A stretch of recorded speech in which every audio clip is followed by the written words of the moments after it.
जब अल्लाह ताला ने आसमान, ज़मीन, सूरज, चाँद, सितारे और फरिश्तों को पैदा किया, तो उसके बाद उन्होंने एक ऐसी मखलूक यानी जीव बनाने का इरादा फरमाया जो ज़मीन पर बसे और उसका खलीफा कहलाए। कुरान के मुताबिक जब अल्लाह ने फरिश्तों से फरमाया, मैं ज़मीन पर एक खलीफा बनाने चाहता हूँ, तो फरिश्तों ने अर्ज किया, ए हमारे रब, क्या तू उनमें ऐसे लोग पैदा करेगा जो वहाँ फसाद फैलाएंगे और खून खराबा करेंगे, जबकि हम तेरी इबादत और तारीफ करते हैं। अल्लाह ने फरमाया, मैं वो जानता हूँ जो तुम नहीं जानते। अल्लाह ने आदम अलैहिस्सलाम को मिट्टी से बनाया। कई हदीस में आता है कि आदम अलैहिस्सलाम की मिट्टी अलग अलग जगहों से ली गई है, इसीलिए उसकी संरचना के रंग रूप, मिजाज और आदतें अलग अलग हैं। फिर अल्लाह ने उसमें अपनी तरफ से रूह फूकी और आदम अलैहिस्सलाम जिंदा हो गए। अल्लाह ने आदम अलैहिस्सलाम को तमाम चीज़ों से नवाजा जिनका इल्म फरिश्तों को भी नहीं था।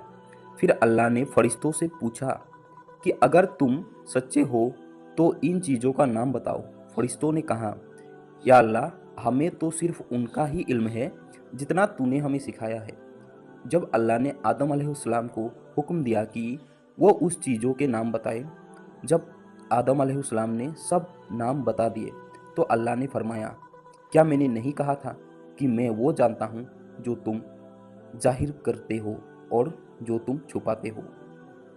जब आदम अलैहिस्सलाम की तकरीर मुकम्मल हो गई, तो अल्लाह ने तमाम फरिश्तों को हुक्म दिया कि वे आदम अलैहिस्सलाम को सिजदा करें। सभी फरिश्तों ने सिजदा कर दिया, लेकिन इब्लीस, जो जिन्नात में से था, उसने इनकार कर दिया और घमंड करने लगा। अल्लाह ने इब्लीस से पूछा, तुम्हें किस चीज़ ने सजदा करने से रोका है? इब्लीस ने घमंड में कहा, मैं उससे बेहतर हूँ। तूने मुझे आग से पैदा किया और उसे मिट्टी से बनाया। यो घमंड और नाफरमानी की वजह से अल्लाह ने इब्लीस को अपनी रहमतों से निकाल दिया और उस पर कयामत तक के लिए लानत कर दी। इब्लीस ने अल्लाह से मोहलत मांगी कि वो इंसान को गुमराह करेगा। अल्लाह ने उसे मोहलत दी, लेकिन फरमाया कि जो मेरे नेक बंदे होंगे, तेरे उन पर कोई जोर नहीं चलेगा। अल्लाह ने आदम अलैहिस्सलाम को जन्नत में बसाया और उसके लिए एक जोड़ा बीबी हवा पैदा किया। दोनों जन्नत में रहने लगे और हर तरफ की नियामतों का लुत्फ उठाने लगे। अल्लाह ने उन्हें हुक्म दिया कि जन्नत के हर फल तुम खा सकते हो, लेकिन एक खास दरख्त के पास मत जाना। लेकिन इब्लीस ने धोखा देकर उन्हें उस दरख्त का फल खाने पर मजबूर कर दिया। जब उन्होंने वो फल खाया तो उनकी लिबास उतर गए और वे शर्मिंदा हो गए। अल्लाह ने फरमाया, क्या मैंने तुम्हें नहीं कहा था कि शैतान तुम्हारा खुला दुश्मन है? आदम और हवा ने अपनी गलती का एहसास किया और अल्लाह से तौबा की। ए मेरे रब, हमने अपनी जानों पर जुल्म किया है। अगर तू हमें माफ़ नहीं करेगा तो हम बर्बाद हो जाएंगे। अल्लाह ने उसकी तौबा कबूल कर ली, लेकिन उन्हें जन्नत से निकाल दिया और दुनिया में भेज दिया। आदम अलैहिस्सलाम को दुनिया ने अपना पहला नबी बनाया। उन्होंने अपने बच्चे को अल्लाह की इबादत और सही रास्ते पर चलने की तामीर दी।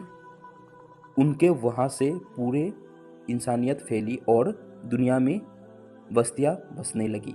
तो ये आपको आदम अलैहिस्सलाम की स्टोरी कैसी लगी, हमें कमेंट में ज़रूर बताइए। और हाँ, ऐसे ही इस्लामिक वीडियो देखने के लिए हमारे चैनल को सब्सक्राइब कीजिए। धन्यवाद।